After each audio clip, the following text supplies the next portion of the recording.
Шекер шоу, ардақты айымдарымызылар, күн сайын сіздерді құчақ жайып тосалыға даяр. Құтман күніңіздер менен ардақту теле көрүүчү жана радио угарман. Шекер шоу программасы күн сайын сізде қадырлы сыйлуу меймандар менен таныштырып барлашып сүйлөшүүгө даярбыз. Бүгүнкү биздин кадырлуу сыйлуу конокторубуз менен таныштырып, биз маегибизди дароо баштайлы. Бүгүн биздин студиябызда конокто Төкмө акын, Ақтаңдай акын дейбизби, Жестаңдай акын дейбизби айтор негизи төкмөлүктү ушунчалык келтире төккөн. Ошол учурда интернет жылдызы десек да болот. Интернетте бул агабыздын аккордеондо ырдаганлары аябай эле популярдуу, той тамашада ырдаган кездери дегендей. Маматов Жеңишбек агабыз, ассаламу алейкум. Алейкум ассалам. Кош келиңиз. Жана ошондой эле жаш калемгер, жаш поэзия сүйүүчү, поэзия жаратуучу десек болот. Баатырбек кызы Айнара бүгүн биздин студиябызда конокто. Кош келиңиз, Айнара. Кош көрдүк. Кандай келдиңиздер, урматтуу меймандар? Жакшы. Жеңишбек ага. Жакшы келдик. Өзүңүздөр иштеп жатасызбы? Жакшысызбы? Той топурларда кызмат кылып жүрөсүзбү? Биздин ушул өнөрүбүз элге кызмат кыла турган өнөр экен. Баракелде, ооба, өнөрлүү өлбөйт дегенге бошодон да мынакей өнөрүңүздөр бар, демек калк арасында кадырлуу инсан болуп жүрөсүздөр. Айнара, кандайсыз? Кандай поэзиялар жаралып атат? Сонун буйруса, поэзиялар эми жаралып келип атат. Аз болду киришкенибизге. Жакшы. Алдыдагы күндөрү ардактуу көрүүчү жана сүйүктүү угармандар, биздин студиябыздын коноктору 22 декабрда болуучу концерт жөнүндө жакшы бир маалыматтарды беришет. Ош шаарында Султан Ибраимов атындагы Ош улуттук драма театрында ушул чыгармачыл инсандардын башын бириктирген бир концерт болот экен. Ал концерт тууралуу биз сүйлөшөбүз алдыда, бирок ага чейин эми биз баягы кыргызда айтат го, төкмө келсе төр бошот деп. Эми төрүбүз бош. Жеңишбек ага, комузуңуз колуңузда, маңдайыңыздагы камера сизге. Келиңиз. Бир төгүп чачып салыңызчы. Саламдашасызбы, амандашасызбы? Эркин тема кыскасы. Демесе ошол жаңы жылды утурлай биз жалаң өзүбүздүн ушул Ош областынан чыккан жаш төкмө кыскасы биздин Ақтаңдай акындар уюму бар. Ошого мүчө болгон жаштар, азырынча жаштар мына аракет кылып ушул өзүбүздүн тушоо кести десек болобу, айтыш концертте биринчи жолку алгачкы концертибизди уюштурдук. Жакшы. Анда бул жагы саламдашуу менен кырменен болсун. Ооба, концерт жөнүндө кийин кийин да сүйлөшөбүз.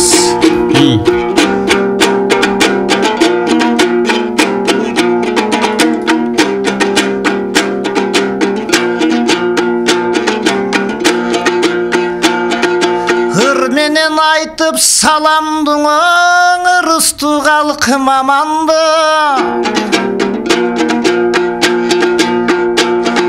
Бүгүн келип эфирге эл журтка айтам саламды.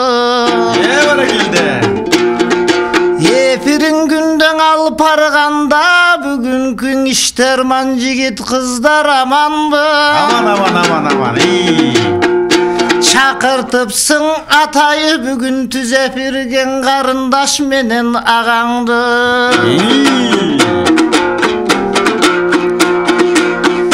Келе жаткан жаңы жыл агаң утурулаш карачы. Айтыш концерт куруудан Ақтаңдайдын жаңы чыккар балдары. Бали. Толуп берсин деп турам, тилеп турам Кудайдан ошол күнгү концертте болгон залдагы. Ага себеп болууда биздин Ақтаңдай коомдук акындар уюму 28 жашка толгону. Ошого багыт алууда жаш акындардын болжолу. Эл журтунан ушинтип жаштарым көрүнсө деле болгон.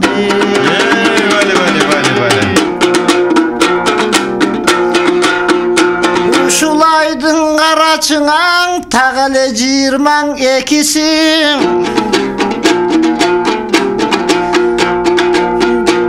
Ош улут улуттук театрында драм театрында концертин коюп жатабыз. Халкым келип көргүлө, кол чабып шаң сүрөсөң, ошолго бизге батаңыз. Эл журттан минтип жаштарың келсе экен деп биздин концертке сиздерди күтүп жатабыз.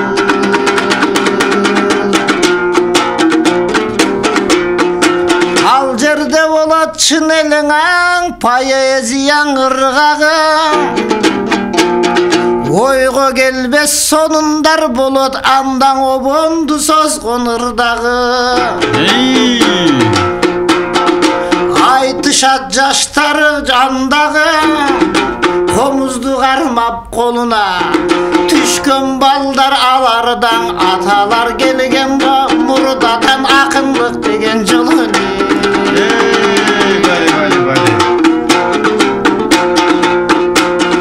Эми Расул иничега мен созуп ырдай бербейин. Эл күтүп жатат ансыздан, менин аккордеон тартып берерим. Бали, тоораңыз. 2 жылдан бери карай интернетке таркаган ырларым ырдап келемин. Эң эфирди көргөн инсандар аны да укпай калбасын, бүгүн эфирде даңгырдап кетейин.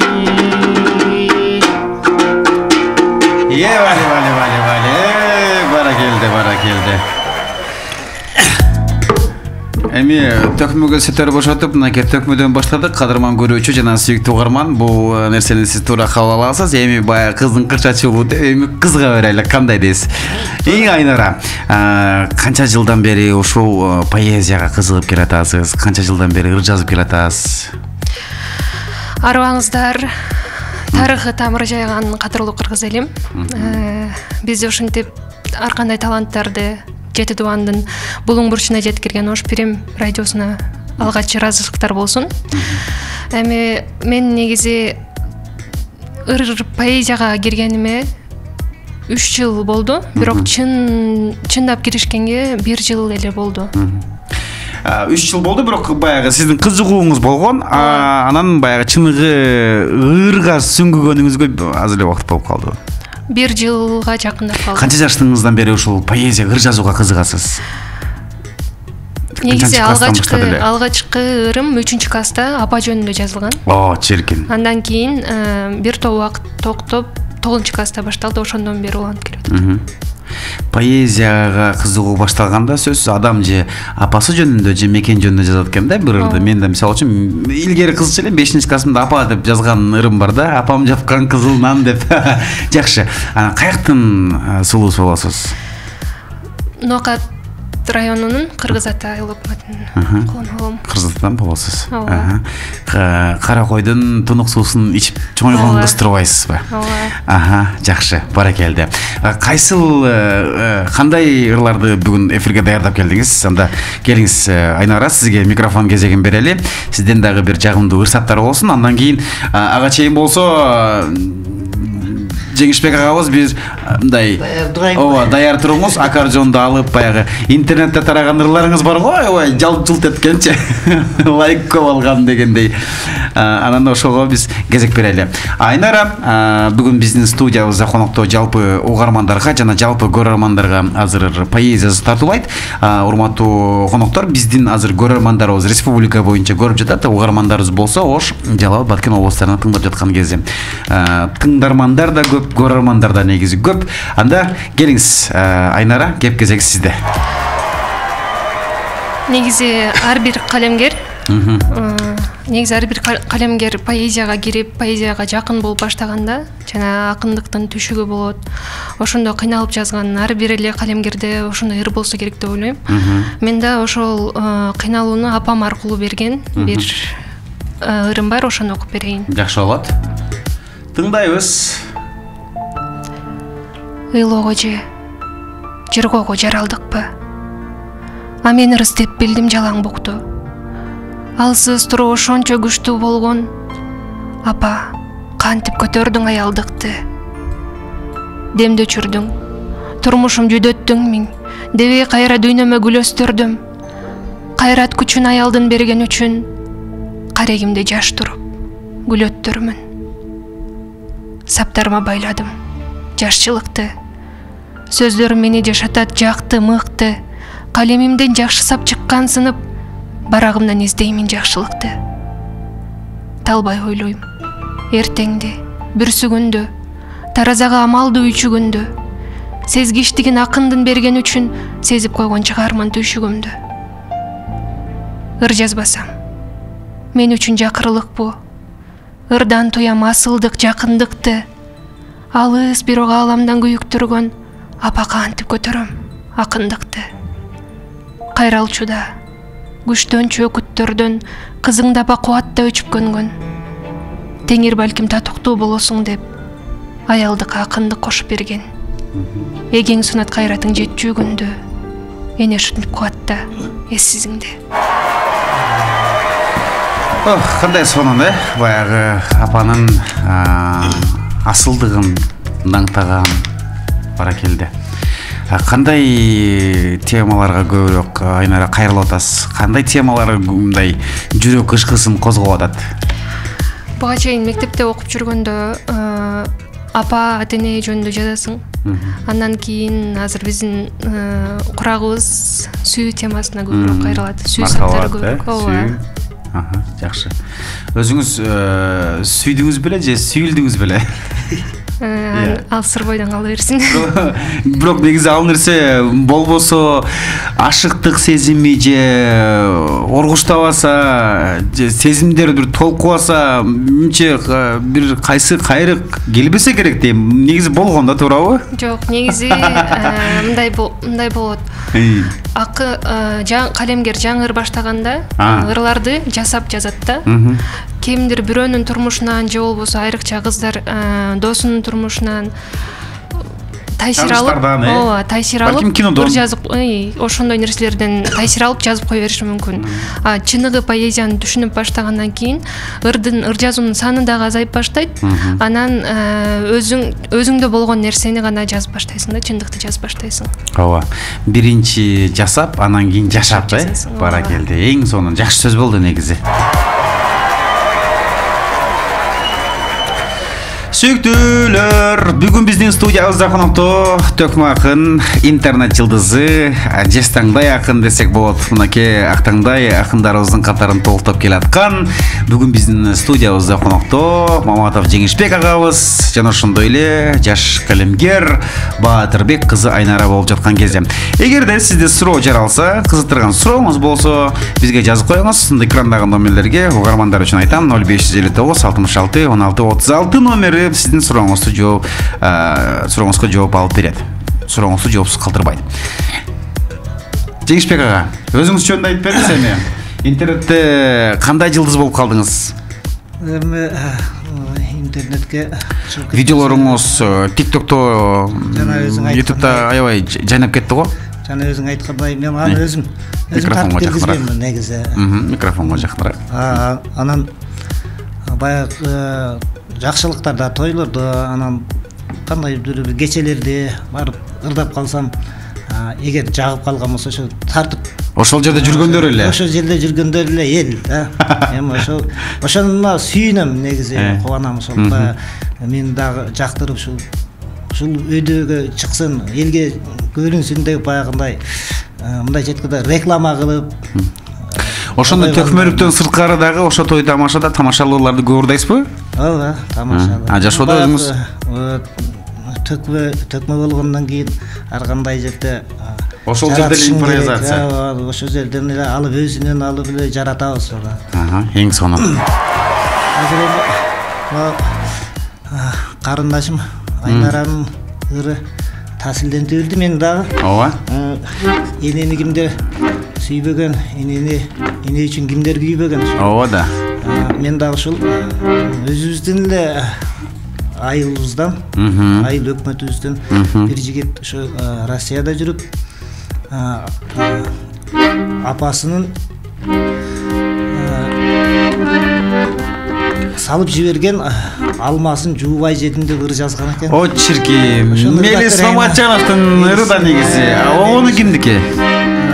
Болгондагы Мелис Кебеле Мелис алда фамилиясын унутуп атам.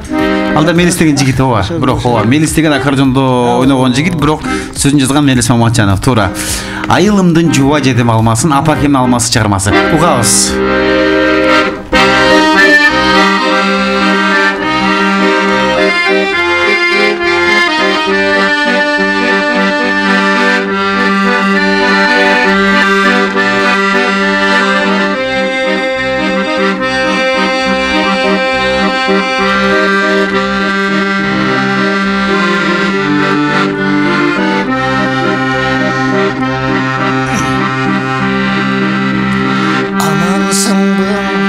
Aylanayın içine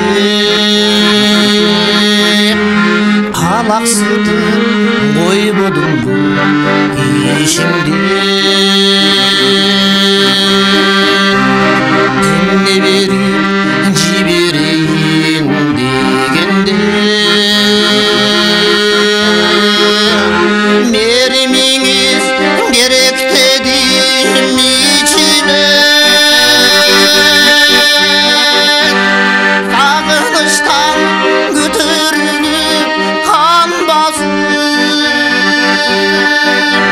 Susağandan jutkun gelip jarmasın Apakemdin tigen üçün kollarıma kollarım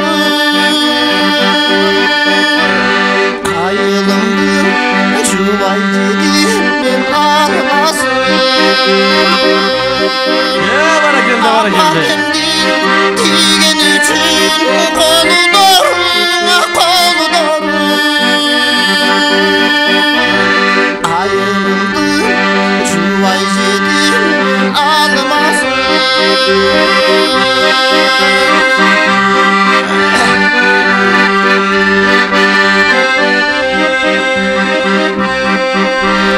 Büyüklüktü kıygaç baylap çoluğum Günde esken жатса geri жоруğum Dinedin tatlılardın içinden Nanınızdın damın tapay yorudu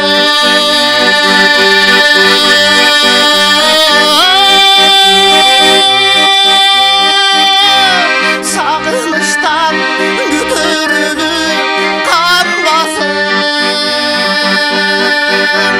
Susağandan jutkun gelip jarmasın Barakıldı.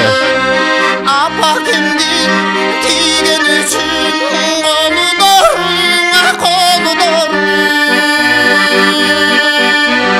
Ayılımdın jubay jedip almasın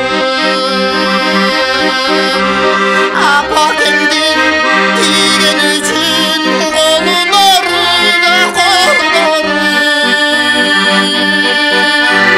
Ayılımdın jubay jedip almasın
almasın. Apakemdin tigen için kollarına kollarına. Ayrılımdım çuvay cebim almasın. Ayrılımdım çuvay cebim almasın.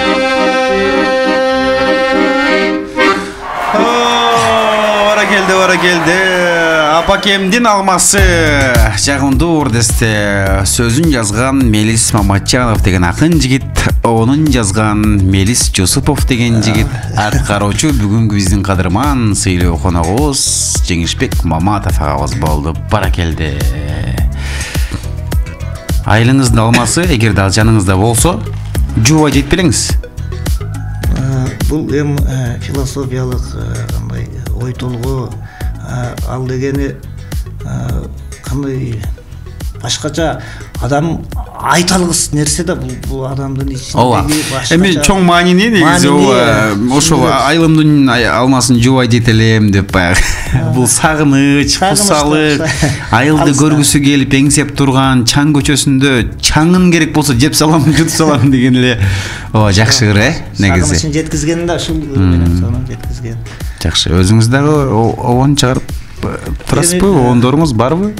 Мен ага киреше элекмин, кирише албадым дагы, кандай десем. Ага кандай убакыт жокпу? Убакыт дагы жок. Үй бүлө кургандан кийин жок, сиздин убактыңыз болсо, убактыңыз бар. Сиздин өзүңүз мындай оюңузда бир мындай жан дүйнөңүздө бир обондоруңуз бар. Бирок аны баягы элге тартуулоодон бир аз чочулап жүрөт окшойсуз. Мен байкашыма караганда. Бирок сизди тааныган кишилер айтты эле. Жакшы обондору бар, бирок баягы кой өзүнүн обончу катары баягы меники деп айтсаң көп тартынат деп айтты эле да. Бирок эми ал дагы кайсы бир күнү бышып жетилип чыгат болуш керек. Жеңишбек ага кандай дейсиз? Төкмөлүктү канча жылдан бери мындай туу тутуп багып келатасыз? Бир 10 жылга чукулдап калды окшойт. 10 жылдай болуп калды. Эми адам башта кызыгып жүрчүм. Ага деле мисалы үчүн кандай десем, умтулуш керек, аракет керек экен. Буга өтө чоң өнөр болгондуктан буга чоң күч керек экен. Ал биз кандай күчүм жетпей атабы билбейм. Аракет кылып атам. Бирок аракет жакшы. Баягы кыргызда жакшы сөз бар. Кыбыраган карашат деп көрсө жакшы. Ан Жеңишбек ага бул 22 декабрда өтчү концерт жөнүндө эми кенен айтып бериңиз. Не деген концерт, кимдер катышат, неге демилге болду, ким көтөрдү, анан кандай болот? Шарттарын айтсаңыз, анан Айнара буйрса толтоп кетет, келиңиз. Актаңдай түштүк акындарынын уюмунун түзүлгөндүгүнө 28 жыл толду. Быйыл кырчылдаган жигиттин курагына келди.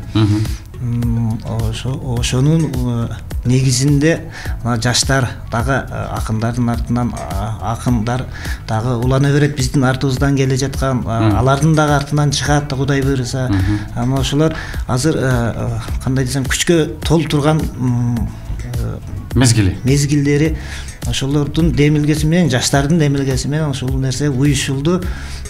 Ошону белгилегенче ошо жаштарды дагы өзүбүзчө мына түштүк өзүбүзчө мектебибизди курчутайлык, ошо жаштарды дагы курчутайлык деген негизде даярдап жатабыз. Ошо 22 декабрь күнү Султан Ибраимов атындагы Ош драма театрында концертибиз болот.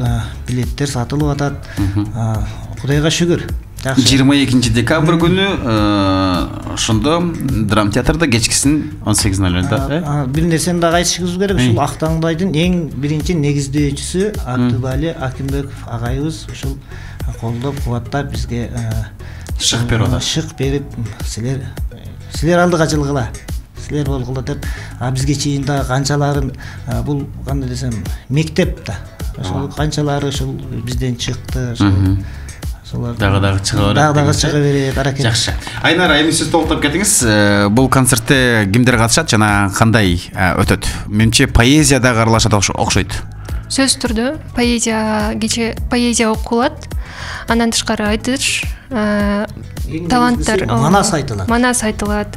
Биринчи менимче манастан башталса керек. Манастан айтылат. Манас айтылгандан кийин, анан кийин актаңдайлардын саламдашуусу, анан поэзия, анан кийин айтыш болсо керек, Ошо эме азырынча программаны айтпай жүргөндөй. Кыргыз жыттанган концерт болот да, мындайча айтканда. Сыр тутуп коелу калганын. Кыскасы баарын айтып берсек, ачып берсек.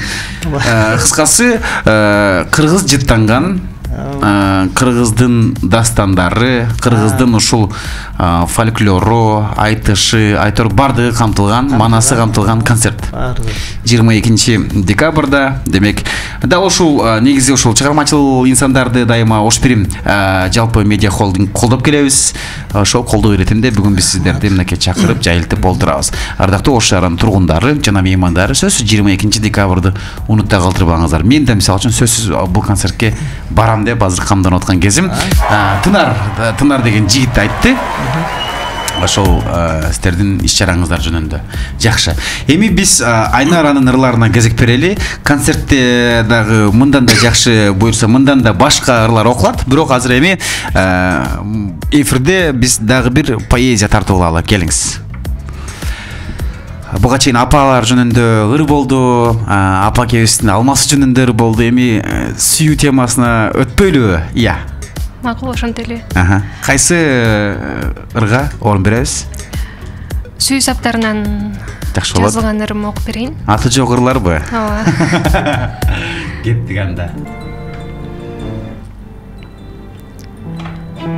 Көп көздөрдүн отуна жеңилбегем. Көл каректүү сендейди теңимдегем. Күндү көрбөй бир кылым жашамакмын, күндөн жылуу өзүңдүн демиң менен. Жандап бассам өмүрдүн таңымына, жаркырамак ырымдын жарымына, жарыгыңдан жалтанбай андан көрө жарык кошуп бермекмин жарыгыңа. Кусалыктан күн өтпөй жаш улам, куу турмуштун отуна башым урам.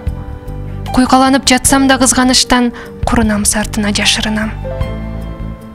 Бийигим ай, мээриңи ачкап элем, билсең сенин көздөрүң башка дегем. Бир мүнөттө өрттөнүп кетсем керек, бирге көрсөм капыстан башка менен. Көзүм көрбөй, чынды да, төгүндү да, көксөп сени көп жашым төгүлдү да.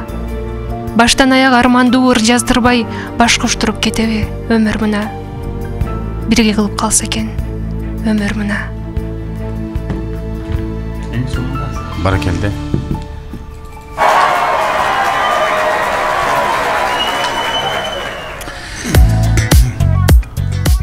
Акындык албетте бул өнөрдө бизге ошол сөз багуу, сөз чеберчилиги көбүрөөк керек болот. Ал эми төкмөлтү дагы ошол эле, бирок обону менен кошо уйгачтык мааниси дегендей да. Анан эми Айнара ошол кимдерден сабак алып атасыз? Кимдердей болгуңуз келет? Кандай китептерди чыгарайын деген пландар бар? Ошону айтып берсеңиз. Негизи мен биринчи устатым Адылбек Икрамбек деген устат. Ыр жазуунун техникасын, уйкаштыктар боюнча түшүндүрүп кеткен. Андан кийин азыр кыргыз элине, кыргыз поэзиясында, аялдар поэзиясында эң алдыңкы катарларда турган Нарсулуу Кургубаева деген эжекеден сабак алалы деп ошол эжеге шакирт түштүк. Нарсулуу Кургубаева буюрса ал Оштобу?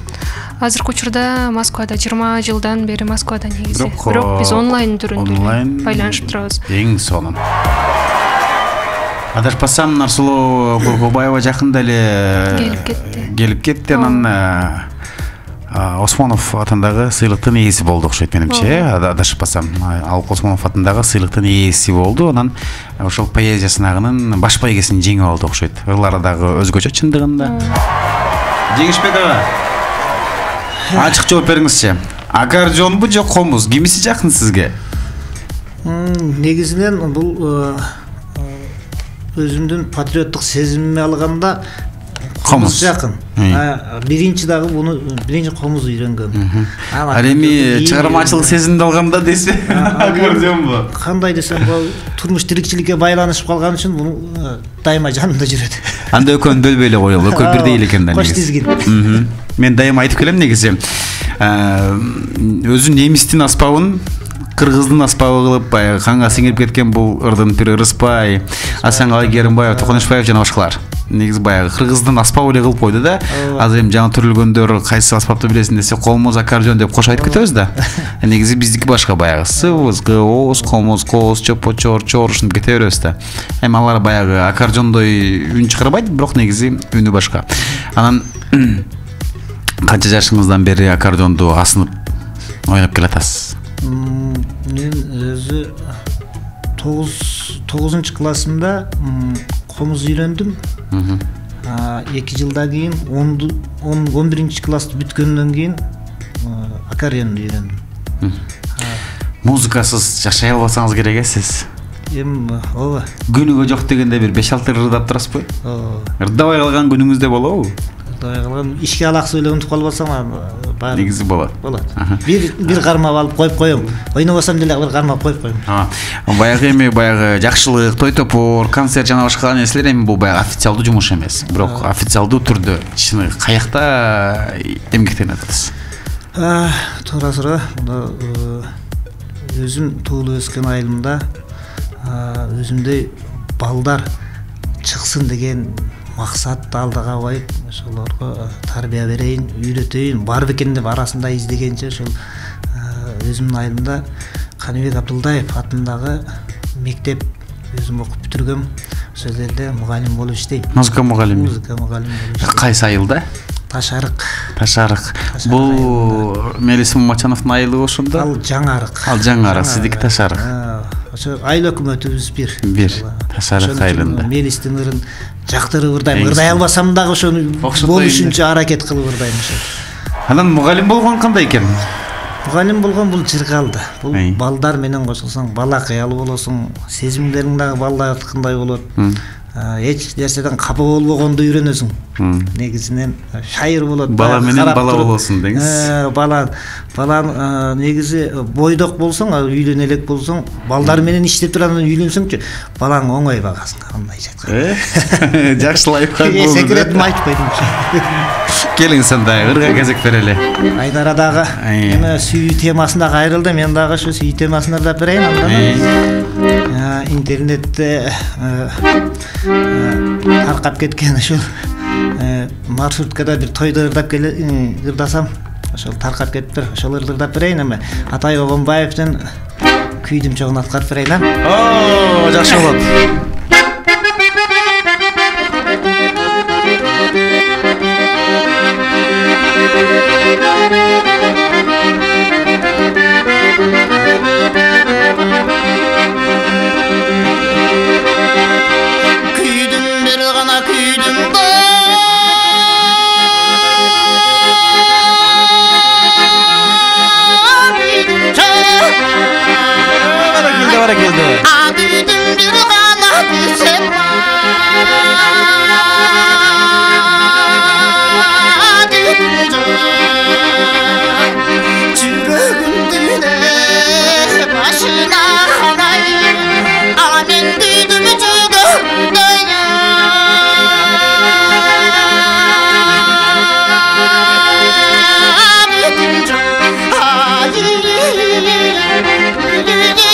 Ay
жүресің ақшулық салып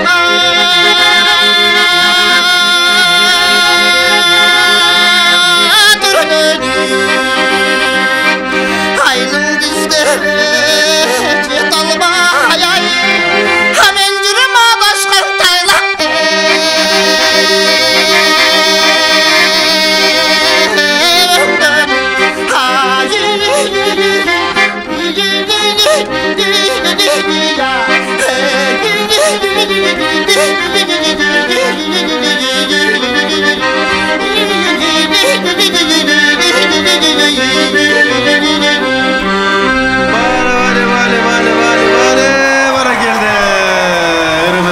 Emas beken, qarаңыз.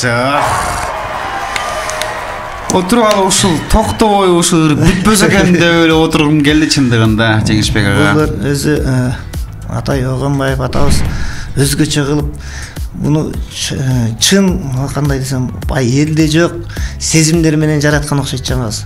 Ушул кандай десем, бул жүрөктөн гана ырдала турган экен да. Сиз жүрөктөн ырдадыңыз. Жүрөктөн ырдала турган экен. Жүрөктөн ырдаган. Сөз жок.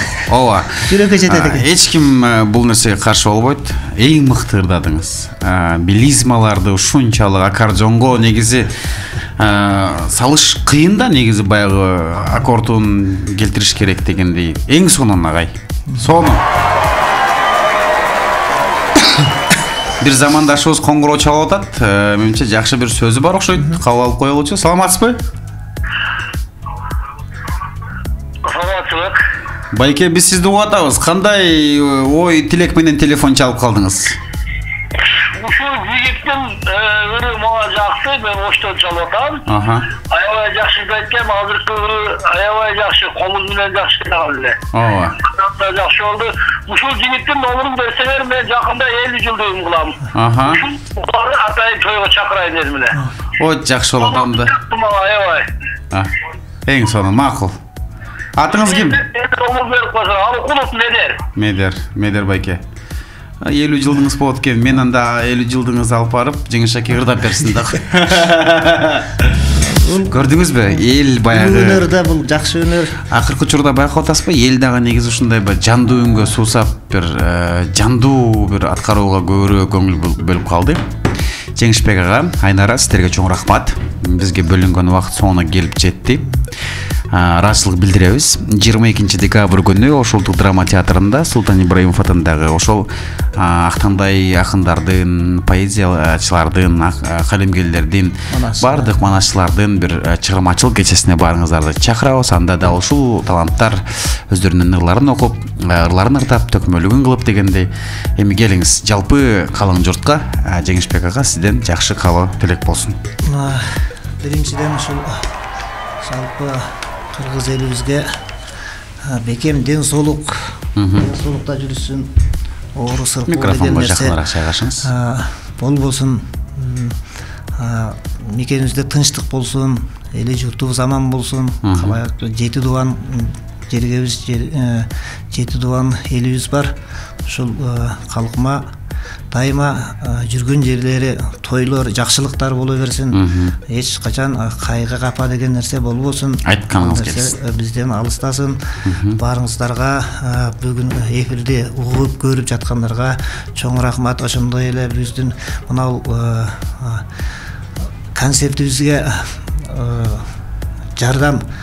жардамы тийди десек дагы болот. Мына силердин эфириңерге дагы ушул ыраазычылык билдиребиз. Ушул студияда иштеген жалпы эле кызматкерлерге чоң ыраазычылыгыбызды билдиребиз. Сиздер дагы ушу концертибизге чакырып кетебиз. Сөзсүз 20 барабыз.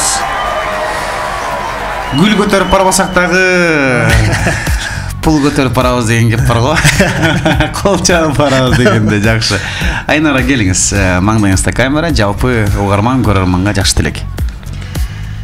Жалпы кыргыз элинде аманчылык, тынччылык болсун, эсенчилик болсун. Эфирден пайдаланып мен ушул төкмөлүккө кирем, төкмөлүккө аракет кылып көрөйүн дегенде Абдуали Акимбеков агай өзүнүн кеңештерин айтып, колдоп, кызым деп азыркы убакытка чейин байланышып турат. Ошол агайга ыраазычылык билдирип коеюн. Жакшы. Чоң рахмат. Кадырман көрүүчү, бүгүн биздин студиябызда өтө мыкты таланттар конокто болду. Бул нерсеге өзүңүзгө болдуңуз. Төкмө акын, ырчы аткаруучу, ошондой эле мынакей мугалим өзү айтып өттү. Өзгөчө талант Актаңдай акын, төкмө акын Маматов Жеңишбек агабыз болду. Рахмат сизге. Жана ошондой эле жаш калемгер, келечекте поэзияга өзгөчө салымын кошом деген талпынып турган жаш таланттардын, жаш канаттардын бири бул Батырбек кызы Айнара болду. Рахмат сиздерге. Дасторкондо нан болсун, кампа толо дан болсун. Ар бир көрөрманга, угарманга ийгилик кылып коштошолу. Көрүшкөнчө, угушканча эсен болуңуздар.